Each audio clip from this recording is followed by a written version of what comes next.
What Petraeus lays bare is striking. Ukraine is not merely defending its territory. It is redefining how war is fought in the 21st century. Through ingenious, cost-effective strategies and exceptional battlefield coordination, it has transformed scarcity into a strategic advantage.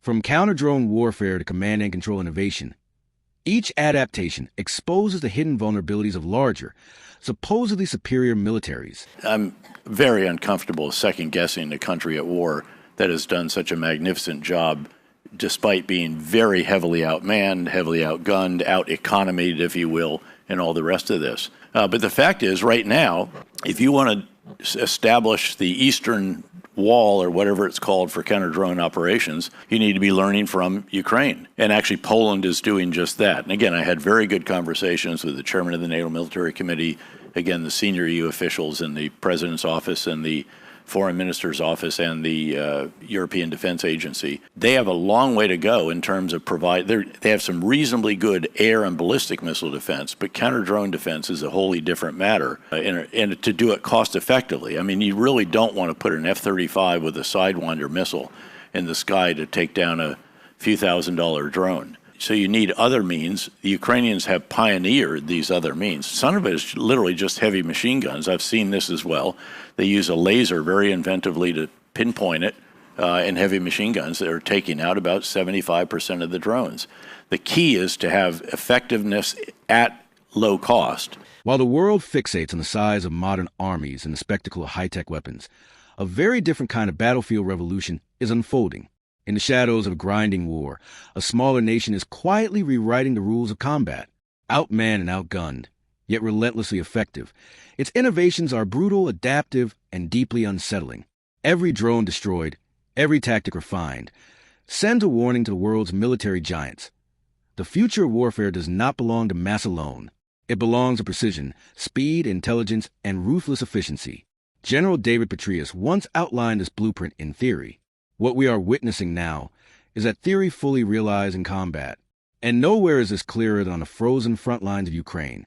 When we shift our gaze from conference halls to the battlefield itself, the picture becomes devastating for Moscow. Russian leadership continues to sell illusions, but the ground truth tells another story entirely, one defined by catastrophic losses, failed offensives, panic-driven decisions, and a propaganda narrative so strained it now includes fabricated assassination plots against the very man who launched this war. Let's move directly to the front lines, where Russia's collapse is no longer abstract. It is measurable, it is documented, and it is overwhelming. In a relatively small sector near the Brilliant Direction, analysts track Russian losses over just a few months, from August to the end of the year, not over the course of the entire war, not over years, just several months. The numbers are staggering. In that narrow zone alone, Russian forces lost 93 tanks, completely destroyed. They lost 259 infantry fighting vehicles and armored personnel carriers. They lost 314 artillery systems, including mortars and heavy guns.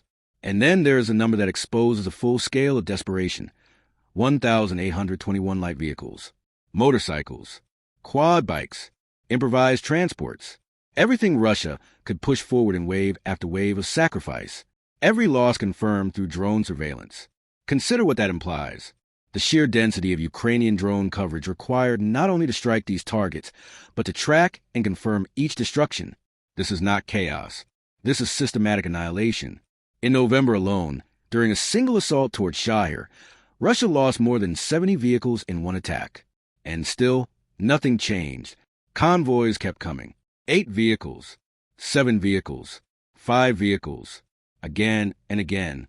Each time, the same outcome. And if those are the vehicle losses, the human cost behind them is far worse. Even today, in that same sector, Russian forces attempted another assault using armored personnel carriers, likely MTLB variants. 2 were stopped immediately and destroyed along with the soldiers inside. No breakthrough, no momentum, just more names added to the ledger. Elsewhere, Ukrainian units from the 33rd Mechanized Brigade demonstrated drone operations against Russian quad-bike convoys. Vehicles now flooding the front lines. These all-terrain machines, mass supplied by China, are heavily used during winter operations. From a Russian perspective, they offer one advantage: more cargo and more soldiers per vehicle than motorcycles. That advantage disappears the moment Ukrainian surveillance finds them. Russian commanders sent these convoys forward with no understanding of the terrain. One unit reached a destroyed bridge and still attempted to cross. One vehicle became trapped in a crater. The rest stopped, exposed and immobilized. That pause was a death sentence. Ukrainian drones hovered overhead. Then the strikes began. Vehicles were abandoned. Soldiers fled into tree lanes and open fields.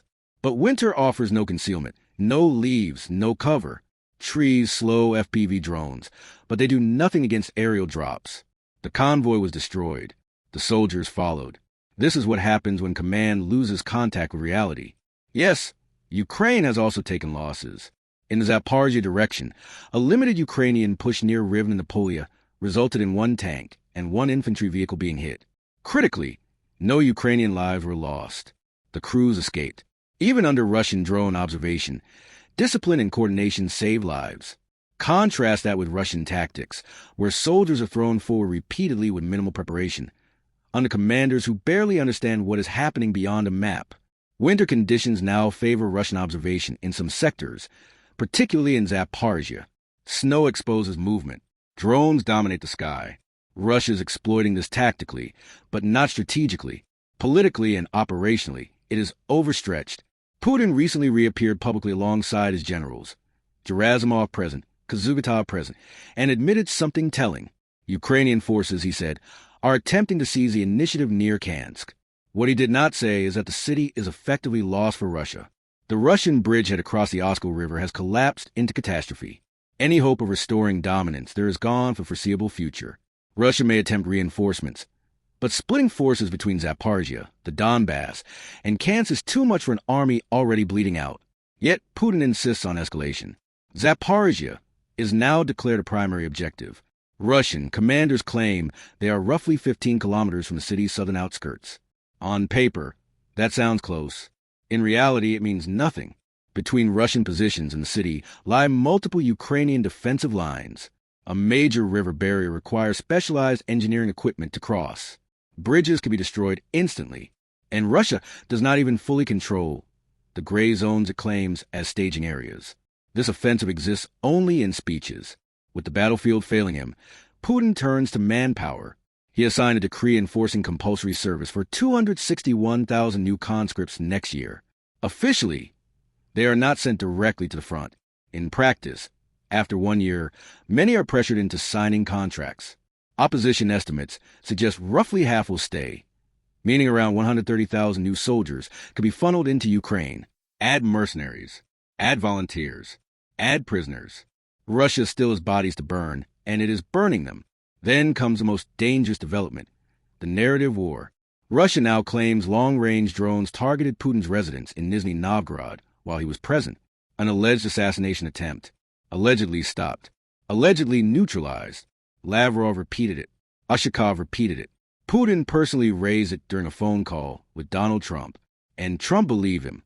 Trump publicly admitted he learned of the incident directly from Putin and said he was angry at Ukraine.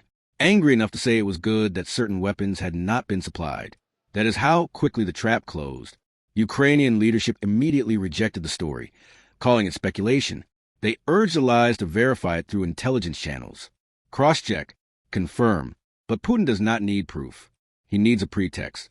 Now Russia hints at revising negotiations, revising policy, revising peace plans. Translation, there will be no ceasefire. This alleged attack becomes justification for escalation. Ukrainian leadership has already warned what may follow: strikes on critical infrastructure, decision-making centers, even government buildings. At that point, diplomacy dies. This war is no longer about defense or territory. It is about control, through lies, fear, and manufactured outrage. That is the real update from Ukraine. On the battlefield, Russian forces are being systematically erased. In the halls of power, reality itself is being replaced with fiction. And at the center of it all stands a regime willing to burn soldiers, cities, and the truth itself just to avoid admitting defeat.